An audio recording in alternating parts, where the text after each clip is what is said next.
rates were at 5.5%. Inflation was at 2.5%. I mean, that's 300 basis points of tight interest rates. That's crazy. Look at people's mortgages. Look at car purchases. Nobody could get access to credit. Look at credit card rates. It was too restrictive for the economy, and they need to cut it because they also need to roll their interest payments, and they need to refi their debts at lower rates. So in this video, I'll show you the outreach strategy that's made me over $50,000 from stake and liquidity in the last year. But first, let's see clips from Pal's latest interview. So, I've talked about this at length about the everything code and how the entire economic machine is now driven by one key thing, which is liquidity. And that's now driving the business cycle. Liquidity became the most important thing in the world after 2008, when we had a global debt reset, but not how people expected. We had it by them forgiving all interest payments for a number of years.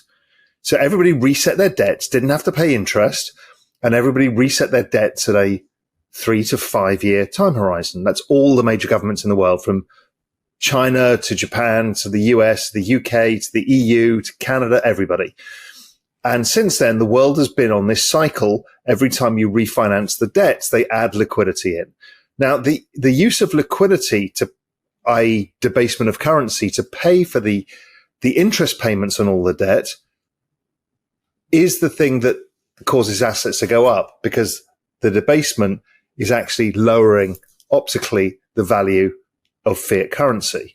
So it's a bit of a mind trick, and people don't see it and don't understand it.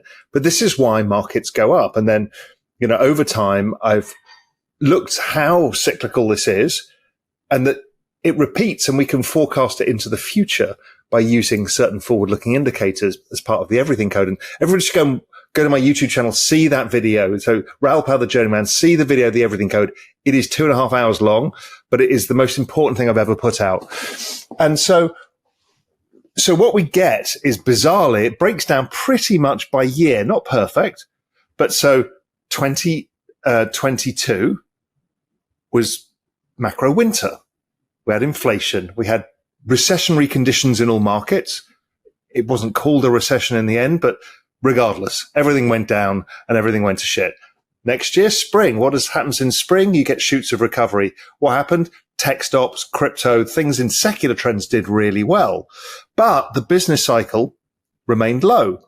So the forward-looking things, the things that are driven by liquidity, which leads the business cycle by a significant period of time, had started to recover. Then you get into macro summer. Macro summer is when the economic machine starts firing up again. And that lends to another acceleration in markets and growth, whilst inflation tends to be falling or subdued.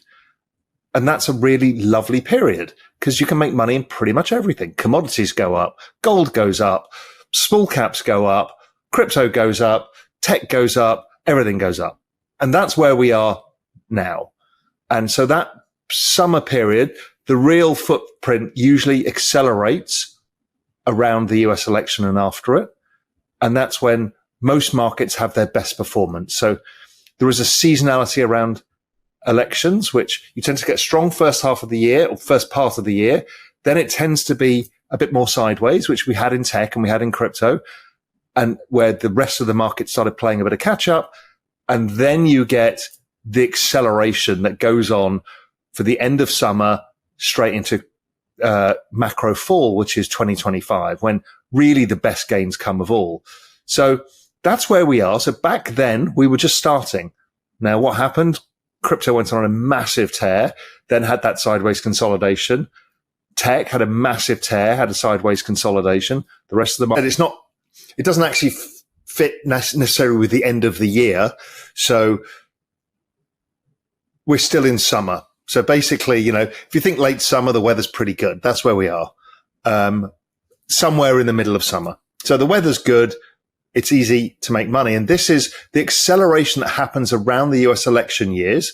And this has happened every time, is what I refer to as the banana zone, where everything goes bananas. And in crypto terms, the charts just look like bananas standing on end, because they just go vertical.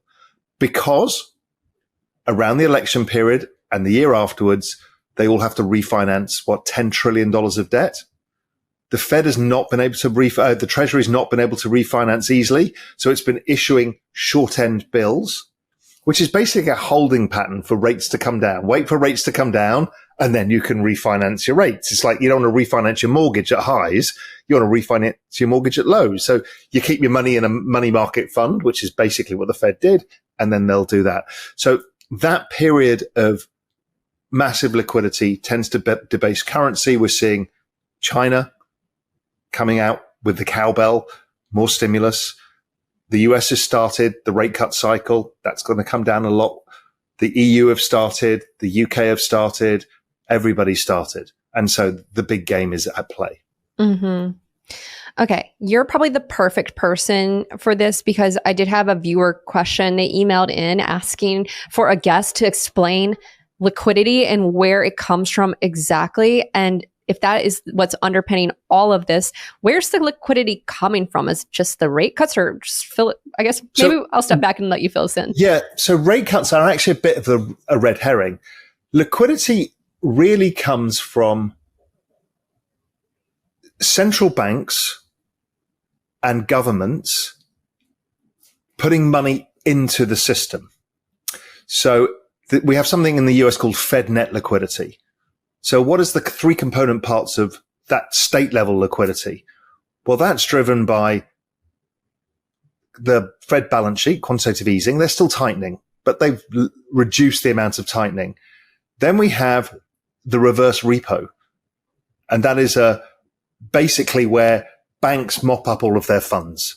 So if that's very big, money's tight. And when they start taking the money out, it goes into the banking system.